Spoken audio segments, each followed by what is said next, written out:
പ്രണാമം. നമുക്ക് ശ്രീ വാൽമീകി രാമായണത്തിലേക്ക് തന്നെ മടങ്ങാം. ഏതൊരു ദിവസം രാത്രിയാണോ ദൂതന്മാർ പട്ടണത്തിൽ പ്രവേശിച്ചത്, ആ രാത്രിയിൽ ശ്രീ ഭരതകുമാരൻ അപ്രിയമായൊരു ദുസ്വപ്നം കണ്ടു.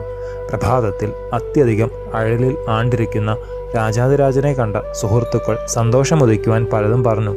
വീണമീട്ടി, നർത്തനമാടി, നാടകം അഭിനയിച്ചു. പലതരത്തിലുള്ള നേരമ്പോക്കുകളും ഉരിയാടി. പുരുഷോത്തമനായ ഭരതൻ്റെ മനക്ലേശം മാറ്റുവാൻ ഇതൊന്നുകൊണ്ടും കഴിഞ്ഞില്ല. ആത്മമിത്രമായ ഒരു രാജപുരുഷൻ ഇപ്രകാരം ചോദിച്ചു: കുമാര, സുഹൃത്തുക്കളുടെ ഇഷ്ടാനിഷ്ടങ്ങളിൽ ആത്മാർത്ഥമായി പങ്കുചേരുന്ന അവിടുന്ന് ഇന്നെന്താണ് ഇങ്ങനെ സുവ്യക്തമായ വ്യസനഭാവത്തിൽ ഇരിക്കുന്നത്?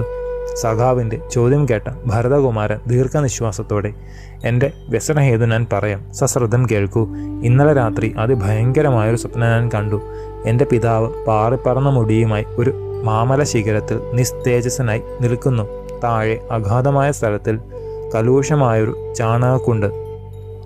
അച്ഛൻ ആ കുണ്ടിലേക്ക് പതിച്ചു. അതിൽ നീന്തിത്തുടിക്കുന്നതിനിടയിൽ ചാണകനീര് കൈകൊണ്ട് എടുത്തു കുടിക്കുന്നതും പൊട്ടിച്ചിരിക്കുന്നതും, തുടർന്ന് ചോറ് ഭക്ഷിച്ച് തലകീഴായി നിൽക്കുന്നതും, ദേഹം മുഴുവൻ എണ്ണ തേച്ച് എണ്ണയിൽ തന്നെ മുങ്ങുന്നതും കണ്ടു. സ്വപ്നത്തിലെ അടുത്ത രംഗം മഹാസാഗരം വറ്റി വരളുന്നതും ചന്ദ്രൻ ഭൂമിയിലേക്ക് വീഴുന്നതും ലോകം മുഴുവൻ അന്ധകാരാവൃതമായി തീരുന്നതുമായിരുന്നു. അച്ഛൻ്റെ വാഹനമായ കൊമ്പനാനയുടെ ഒരു കൊമ്പ് മുറിഞ്ഞു വീണു. ആളിപ്പിടിച്ച അഗ്നി പെട്ടെന്ന് കെട്ട് ശാന്തമായി. പാരിടം പിളർന്നു നിന്നു. പലതരത്തിലുള്ള വൃക്ഷങ്ങൾ ഉണങ്ങിക്കരിഞ്ഞു. മാമലകൾ പുകയുവാനും ഇടിഞ്ഞു വീഴുവാനും തുടങ്ങി. കാരിരുമ്പ് കൊണ്ടുണ്ടാക്കിയ വലിയൊരു പീഠത്തിൽ കറുത്ത വസ്ത്രത്തോടെ ഇരിക്കുന്ന തമ്പുരാനെ കരിനിറവും മഞ്ഞ നിറവും ഇടകലർന്ന പൂർണ്ണ യുവതികൾ ചുറ്റും നിന്ന് പരിഹാസപൂർവം ചിരിച്ചു തുടങ്ങി. പിന്നെ ചുവന്ന കറിക്കൂട്ടുകളും മാലിന്യങ്ങളും അണിഞ്ഞ അച്ഛൻ കഴുതകളെ കെട്ടിയ തേരിൽ കയറി അതിവേഗത്തിൽ തെക്കോട്ടുപോയി. ധാർമ്മികാഗ്രേസരനായ പിതാവിന് ചുവന്ന വസ്ത്രമുടുത്ത വികൃത വദനയായൊരു രാക്ഷസി ക്രൂരമായി ചിരിച്ചുകൊണ്ട് പിടിച്ചു വലിച്ചു. ഈ ഭയങ്കര രാത്രിയിൽ ഞാൻ കണ്ടത് ഇതൊക്കെയാണ്. ഞാനോ അഗ്രജനോ മഹാരാജാവോ ലക്ഷ്മണനോ പരലോകം പോകുവാൻ ലക്ഷണം കാണിക്കുന്നതാണ് ഈ സ്വപ്നം.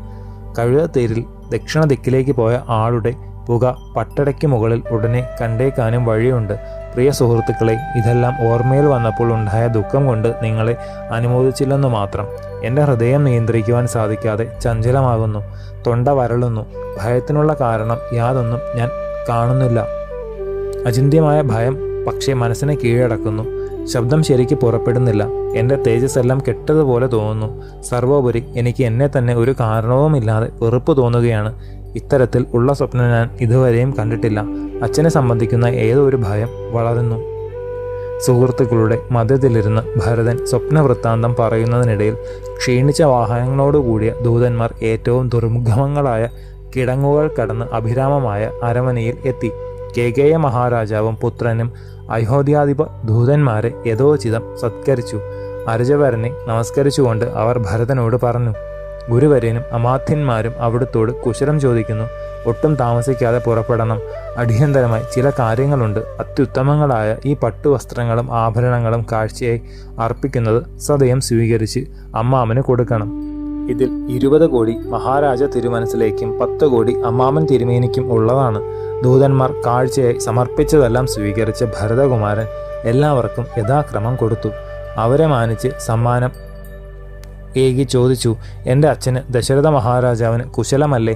ധർമ്മസ്വരൂപിയായ അഗ്രജനും ധർമാത്മാവായ ലക്ഷ്മണനും അസുഖമൊന്നും ഇല്ലല്ലോ? ധർമ്മമെല്ലാം അറിയുന്നവളും ധർമ്മതൽപരയും ഏറ്റവും ശ്രേഷ്ഠയും ജ്യേഷ്ഠൻ്റെ അമ്മയുമായ കൗസല്യദേവിക്ക് ക്ഷേമമല്ലേ? മഹാവീരന്മാരായ ലക്ഷ്മണ ശത്രുഘ്നന്മാരുടെ മാതാവ് ചെറിയമ്മ സുമിത്രാദേവി സന്തുഷ്ടയായി തന്നെ വാഴുന്നില്ലേ? സ്വാർത്ഥത്തിൽ മാത്രം ആസക്തയും മഹാശുണ്ഠിക്കാരിയും പണ്ഡിതമാനിനിയുമായ അമ്മ കൈകേയി ആരോഗ്യഗാത്രയല്ലേ? എന്നോടെന്തെങ്കിലും പറയുവാൻ പ്രത്യേകം ഏൽപ്പിച്ചിട്ടുണ്ടോ? മഹാനുഭാവനായ ഭരതൻ്റെ വാക്കുകൾ കേട്ട് വിനയാന്വിതരായ ദൂതന്മാർ: പ്രഭോ, അവിടുന്ന് ക്ഷേമം ആശിക്കുന്നവർക്കെല്ലാം ക്ഷേമം തന്നെ. എല്ലാ ഐശ്വര്യങ്ങളും അവിടുത്തെ ആശ്രയിച്ചാണ് ഇരിക്കുന്നത്. കുമാര, അവിടുത്തേക്ക് ആരോഹണം ചെയ്യുവാനുള്ള രഥം സജ്ജമാക്കി കഴിഞ്ഞു. മുത്തച്ഛനോട് വിട വാങ്ങി വേഗത്തിൽ വന്നുകൊള്ളാം. ഭരതൻ വേഗത്തിൽ മാതാമഹ സമീപത്തിലെത്തി. വന്ദിച്ചുകൊണ്ട്: കേകേയ മഹാരാജാവായ മുത്തച്ഛ, അയോധ്യയിൽ നിന്ന് വന്ന ദൂതന്മാരുടെ വാക്കനുസരിച്ച് ഞാൻ അച്ഛനെ കാണുവാൻ പോകട്ടെ. അവിടുത്തേക്ക് എന്നെ കാണണമെന്ന് എപ്പോൾ തോന്നിയാലും വിവരം കിട്ടിയ ഉടനെ ഞാനിവിടെ എത്തും. കേകേയ മഹാരാജാവ് പേരക്കുട്ടിയെ വാത്സല്യത്തോടെ ആലിംഗനം ചെയ്ത് ശിരസിൽ മുകർന്നുകൊണ്ട് പറഞ്ഞു: ഉണ്ണി, പോകൂ, അനുവാദം തരുന്നു. എൻ്റെ മകൾ കൈകേയി വീരസു എന്ന സ്ഥാനം നിന്നെക്കൊണ്ട് എടുത്തു കഴിഞ്ഞു. അമ്മയോടും അച്ഛനോടും ആചാര്യവര്യന്മാരോടും വിപ്രശ്രേഷ്ഠന്മാരോടും എൻ്റെ കുശലാന്വേഷണം യഥോചിതം യഥാസമയം പറയൂ. പ്രത്യേകിച്ചും വില്ലാളി വീരന്മാരായ രാമനോടും ലക്ഷ്മണനോടും. ലക്ഷണമൊത്ത ആനകൾ, വിചിത്രങ്ങളായ കമ്പളങ്ങൾ, തോലുകൾ എന്നിവ ഭരതകുമാരനെ അനുമോദിച്ച് മഹാരാജാവ് സമ്മാനിച്ചു.